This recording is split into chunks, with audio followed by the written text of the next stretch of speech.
लोकसभा निवडणुकीच्या निकालानंतर महाराष्ट्रात पुन्हा एकदा हिंदुत्वाचा राजकीय सामना सुरू झालाय। भाजप आणि महायुतीकडून ठाकरेंवर होणाऱ्या हिंदुत्व सोडल्याच्या टीकेला आता उद्धव ठाकरेंनी उत्तर दिलंय। त्यामुळे विधानसभा निवडणुकीआधीच महाराष्ट्रात पुन्हा एकदा हिंदुत्वाचं राजकारण तापलंय। शिवसेनेला मराठी मतं नाही पडली, शिवसेनेला मुस्लिम मतं पडली, हो पडले, जरूर पडले। संपूर्ण सर्व देशभक्तांची मतं शिवसेनेला मिळालेली आहेत। तर माझं स्पष्ट आणि ठाम मत आहे की नरेंद्र मोदी आणि भाजपाने सत्तेसाठी हिंदुत्व सोडलेलं आहे, हा माझा स्पष्ट आणि ठाम आरोप आहे। जिथे राम तिथे त्यांचा पराभव, हे यांचं हिंदुत्व। शिवसेनेच्या 58व्या वर्धापन दिनाच्या सोहळ्यात हिंदुत्वावरून झालेला ठाकरी बाणांचा हा वर्षा। लोकसभा निवडणुकीत ठाकरेंची शिवसेना आणि महाविकास आघाडीला मुस्लिम मतं मिळाल्याचा आरोप भाजप आणि महायुतीकडून सातत्यानं केला जातोय। सत्ताधाऱ्यांच्या टीकेवर ठाकरेंनी जोरदार पलटवार केला। त्यावेळी त्यांनी महाविकास आघाडीला मतदान करणाऱ्या सर्व धर्मीयांचेही आभार मानले। देशभक्तांनी महाविकास आघाडीला आणि शिवसेनेला मतदान दिलं, केलं, आशीर्वाद दिले, त्या सर्वांना, म्हणजे त्याच्यात माझे मराठी आलेच, हिंदू आलेच, दलितही आले, बौद्धही आले, मुसलमानही आले, ख्रिश्चनही आले, शीख सुद्धा आले।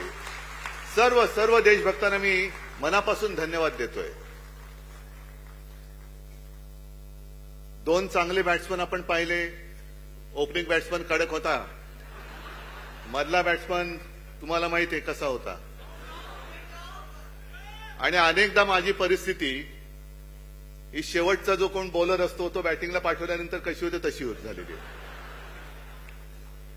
म्हणजे आता रन झालेले आहेत, आता काय करायचं, मारायचा फटका, बसला बॉल तर बसला, बसला तर छकडा, नाही तर लकडा।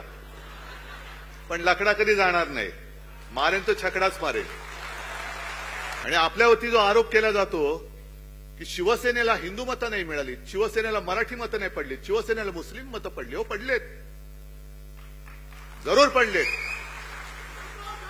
संपूर्ण सर्व देशभक्तांची मतं शिवसेनेला मिळालेली आहेत। सर्व देशभक्त, त्याच्यात मी पुन्हा सांगतो, मुसलमान आले, ख्रिश्चन आले, शीख आले, दलित, बौद्ध सगळेच आले। शिवसेनेने, उद्धव ठाकरेंनी हिंदुत्व सोडलं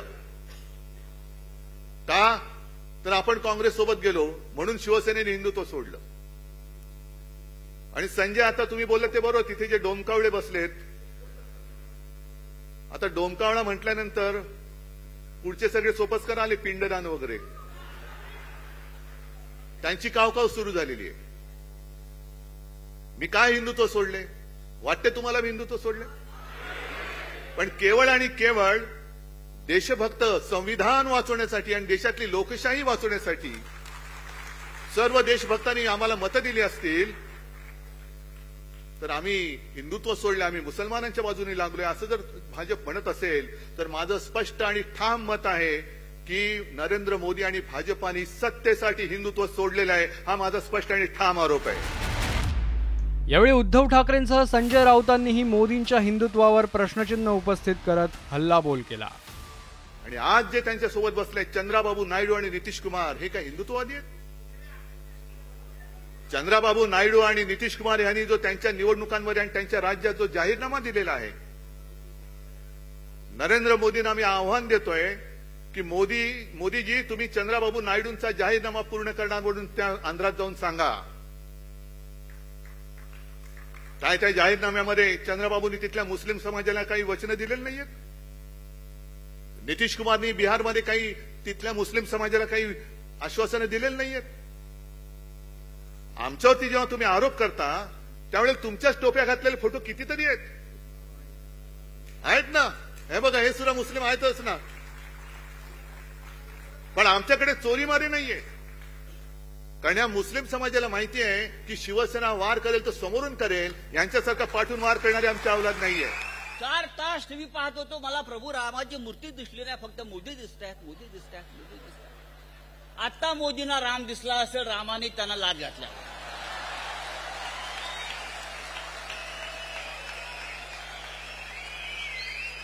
या देशाच्या जनतेनं, या महाराष्ट्रानं या उत्तर प्रदेशनं मोदींच्या हिंदुत्वाचा पराभव केला, कारण ते नकली आणि ढोंगी हिंदुत्व होतं. उद्धव ठाकरेंनी हिंदुत्वावरून भाजप आणि महायुतीवर हल्ला चढवल्यानंतर भाजपनंही ठाकरेंवर पलटवार केलाय. तो मुद्दा ऐकून, मोदीवरची टीका ऐकून खरं तर आता लोकही कंटाळलेले आहे. त्यांनी आपल्या भाषणामध्ये जर स्वतःला असं वाटत असेल, तसं तर होणार नाही, पण असं वाटत असेल की आम्ही सत्य देऊ, तर आल्याच्या नंतर आम्ही काय करणार आहे, काय करणार, यांनी काय नाही केलं असं म्हणणं ठीक आहे. पण ब्रँड संपला, ब्रँडी झाली, आता ही यांची भाषा जी आहे ही यांच्यासाठी, आमच्यासाठी नाही आहे. उद्धव ठाकरे यांना त्यांचे उमेदवार जे निवडून आले आहेत त्या उमेदवाराचे बूथ जर बघितले तर हिंदुत्वादी विचार उद्धव ठाकरेंनी सोडला म्हणून त्यांना मुस्लिम समाजाच्या अनेक कट्टरवादी लोकांनी त्यांना मतदान केलं आहे. उद्धव ठाकरे हे आत्मपरीक्षण करत नाही आहे. काँग्रेस, राष्ट्रवादी काँग्रेसला शरद पवार आणि काँग्रेस वाळवण्याचं काम उद्धव ठाकरे करतायत आणि उद्धव ठाकरेची भूमिका ही हिंदुत्वाच्या विरुद्ध आहे. उद्धव ठाकरेंनी हिंदुत्वाच्या मुद्द्यावरून भाजप आणि महायुतीवर जोरदार निशाणा साधला. यावेळी त्यांनी एनडीए आणि सरकारमधील नितीश कुमार आणि चंद्राबाबूंनाही यात ओढत भाजपची कोंडी करण्याचा प्रयत्न केलाय. त्यामुळे आगामी विधानसभा निवडणुकीत याचे काय पडसाद उमटतात हे पाहणं महत्त्वाचं ठरेल. Bureau report, news 18 Lokmat.